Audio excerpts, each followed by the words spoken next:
2025 లేదా 26లో డిగ్రీ లేదా బీటెక్ చదివారా? సాఫ్ట్‌వేర్ జాబ్ కోసం ఎదురు చూస్తున్నారా? అయితే కోడ్ జ్ఞాన్ 100 డేస్ కోర్సులో చేరండి, జాబ్ సాధించండి. బంగారం ధరలు మళ్ళీ పైకి ఎగబాకుతున్నాయి. గత 2 వారాలతో పోల్చి చూసినప్పుడు 1,60,000 టచ్ చేయడం అనేది ఈ మధ్య కాలంలో ఒక రికార్డుగానే చెప్పాల్సి ఉంటుంది. శ్రావణ మాసం ఎఫెక్ట్ అయింది లేదా బంగారం ధరల్లో ఏవైనా కరెక్షన్స్ వస్తున్నాయా? ఈ అంశం పైన విశ్లేషణ చూద్దాం. మనతో పాటు market analyst, business expert Prashant గారు ఉన్నారు. ప్రశాంత్ గారు నమస్తే. నమస్తే అండి కేశవ్ గారు. బంగారం ధరలు మొన్నటి వరకు ఏదో 140, 145 దగ్గర ఫిక్స్ అయినాయి, పర్లేదు అని అనుకున్నారు.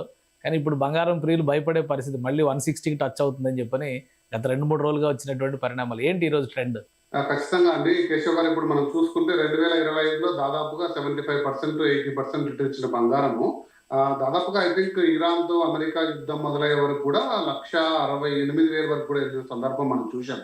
1,40,000తో 24 క్యారెట్ నేను చెప్పేది 24 క్యారెట్ బంగారం జనవరి 1 1,40,000తో మొదలుపెట్టి ఈ సంవత్సరం మార్చి మొదటి నాటికి 1,68,000 చేరుకున్న తర్వాత యుద్ధం వచ్చిన తర్వాత మనం చూసాము అది చాలా ఒడిదుడుకులు ఎదుర్కొంది. ఎందుకు అనేది మనం డిస్కస్ చేద్దాము. అయితే ప్రధానంగా ఏం జరిగింది, డాలర్ అనేది ఒక స్ట్రాంగెస్ట్ కరెన్సీగా ఎమర్జ్ అయింది.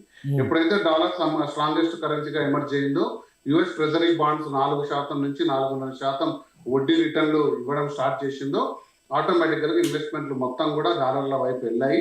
బంగారం మీద అంత మోజు కొంచెం తగ్గడం, అది ఒక్కసారిగా 1,40,000కి పడిపోవడం మనం చూసాం. ఆ తర్వాత తేరుకొని కొంచెం కొద్దిగా 1,45,000, 1,46లో ఉన్న మాట అయితే వాస్తవం.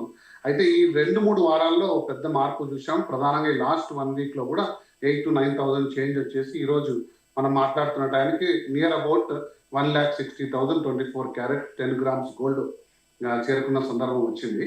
సో కాబట్టి మనం చూసుకుంటే మళ్ళీ తిరిగి గోల్డ్ ఏదైతే 2025లో రెక్కలు వచ్చి ఆకాశమే హద్దుగా ఎగిరిందో, లేదా ఈ ఫస్ట్ 3 months ఇయర్ లో ఎలా ఎగిరిందో ఆ సందర్భం తిరిగి వచ్చే కాలం మళ్ళీ వచ్చిందని అనుకోవచ్చు కేశవ్ గారు. ఎందుకంటే అంటే పెరిగే కాలం అంటారు ఇది, లేదా శ్రావణ మాసం ఎఫెక్ట్ ఏమైనా ఉంది? ఎందుకంటే మన వాళ్ళు శ్రావణ మాసం బంగారాలు, పూజలు, వరలక్ష్మి వ్రతాలు ఇవన్నీ ఉన్నాయి కదా, దానివల్ల ఏమైనా చిన్న కరెక్షన్ అనుకోవాలా, లేదా మళ్ళీ అప్వర్డ్ ట్రెండ్ కింద మారుతుందని? ఎట్టి పరిస్థితుల్లో నేను చాలాసార్లు క్లారిఫికేషన్ ఇచ్చానండి కేశవ్ గారు. బంగారం ధర ఇండియాలో ఖచ్చితంగా డిసైడ్ అవ్వకూడదు. ఇండియన్ డిమాండ్ కానీ ఇండియాలో మార్కెట్ ఒడిదుడుకులకు బంగారం అనేది చెదరదు. ఎందుకంటే దీని డిమాండ్ 200 దేశాలు, దీని ధర డిసైడ్ చేయబోయేది అమెరికాలో వరల్డ్ గోల్డ్ కౌన్సిల్. సో కాబట్టి ఇంటర్నేషనల్ ట్రేడ్ అంశాల మీద ఆధారపడి ఉంటుంది గోల్డ్ ప్రైస్. ఇండియాలో పలు ఊర్లలో 2-3 వేల రూపాయలు తేడాలు రావచ్చు, అక్కడ లోకల్ డిమాండ్స్, లాజిస్టిక్స్, ట్యాక్స్ బట్టి అంత అదే కానీ ఇండియాలో ఉన్న డిమాండ్ బట్టి వరల్డ్ గోల్డ్ ప్రైసెస్ అనేది దాదాపుగా మారవు. కాకపోతే ఇది దేనికి సూచిక అంటే మనం డిస్కస్ చేసినట్టు ఇక నుంచి మళ్ళీ ఇది మనం అనుకున్న విధంగా 2 లక్షల వైపు పయనం సాగించి ఇయర్ ఎండ్కు 2 లక్షలు చేరుకోబోతుందా? ఏదైతే టార్గెట్ సెట్ చేసుకున్నారో డెలాయిట్ లాంటి సంస్థలు, ప్రైస్ వాటర్ కూపర్, PwC వీళ్ళందరూ కూడా 5,500 నుంచి 6,500 చేరుకునే అవకాశం 1 ounce గోల్డ్ ధర అనుకున్నారో తిరిగి ఆ వైపు వెళ్తుందా? ఎందుకంటే సాధారణ పరిస్థితులు వచ్చేసాయి కేశవ్ గారు. మనం యుద్ధం గురించి ఎంత మాట్లాడినా అమెరికా, ఇరాన్ వైపు ఎక్కడో ఒక చోట అమెరికా డెఫినెట్ గా తమ యొక్క ఫెడ్ రిజర్వ్ రేట్లు కట్ చేయాల్సిన అవసరం ఉంది. ఇన్ఫ్లేషన్ అనేది తిరిగి తగ్గుముఖం పడుతుంది కాబట్టి సాధారణ పరిస్థితులు నెలకొలాలి. ఎందుకంటే ఎకనామిక్ యాక్టివిటీ పెరగాలంటే ప్రజల చేతుల్లో డబ్బు రావాలి. ప్రజల చేతిలో డబ్బు రావాలంటే వడ్డీ రేట్లు తగ్గించాలి. వడ్డీ రేట్లు తగ్గించినప్పుడే మనలాంటి వాళ్ళు విరివిగా పర్సనల్ లోన్లు పెట్టి డబ్బు తీసుకోరు, మరి ఎకనామిక్ యాక్టివిటీ పెంచుతాం. కాబట్టి అలాంటి సందర్భం అమెరికాలో వస్తే ప్రపంచం అంతా కూడా తిరిగి నెక్స్ట్ బెస్ట్ ఇన్వెస్ట్మెంట్ ఏంటి? డాలర్ తర్వాత ప్రపంచంలో highest reserve currency American dollar, దాని తర్వాత బంగారం.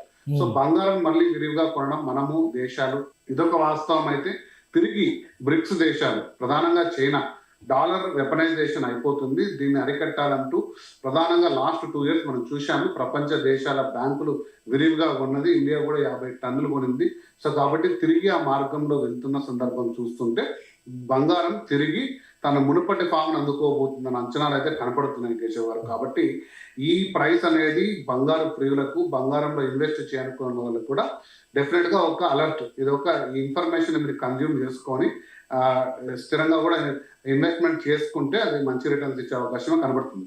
రైట్. అక్కడ ఇప్పుడు ఎవరు ఊహించిన విధంగా వచ్చింది ఈ 2-3 రోజుల్లోనే కరెక్షన్.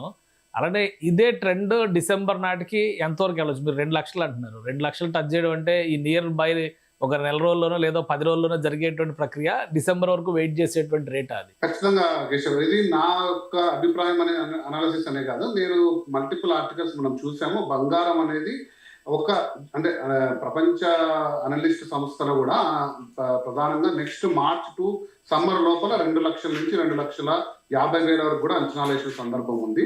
సో డిసెంబర్ నాటికి 1,80,90 వరకు కూడా చేరుకోవచ్చు ఖచ్చితంగా స్థిరంగా. అంటే మళ్ళీ తిరిగి ఈ దాడులు ఏదైతే జరుగుతున్నాయో, ప్రపంచంలో యుద్ధ వాతావరణం తిరిగి తారాస్థాయికి చేరుకొని అనుకోని విధంగా ఏదైనా పరిస్థితులు వస్తే తప్ప బంగారం అనేది అప్రత్యాసంగా అది ఏదైతే సంవత్సరానికి మినిమం 20 to 24% గ్రోత్ రేట్ తో ముందుకెళ్లే అవకాశాలే కనబడుతున్నాయి కేశవ్ గారు.